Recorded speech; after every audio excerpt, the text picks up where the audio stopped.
Hozir o'rtoq, 1 minut. Keling aka. Assalomu alaykum. Assalomu alaykum. Alaykum assalom. Okey. Arendani olib keldim. Gap yo'q. Zo'r-ku. Faqat bu oy ham ozgina kam bo'lib qoldi. 3-4 oydan beri arendani pulini kam olib kelasiz. Buni to'liq qilib olib kelsangiz bo'lmaydi. Siz bilan lekin bunaqaga kelishmaganmiz. To'g'ri. Har safar arendani pulini to'liq olib kela olmayman. Ertalabdan kechgacha ko'chada kiradasiz. Shuncha topayotgan pulingizni nima qilyapsiz? Okey. Ko'chadan tirikchilik qilib uyimga kirsam, uyimda 7 ta joy.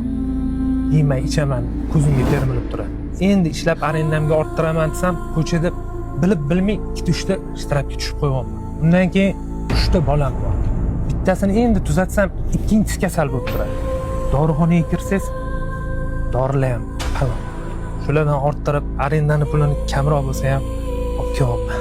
Mana aka. Tushundimmi aka sizni? Lekin meni gap tirikchilik. Hisob-kitobim bor.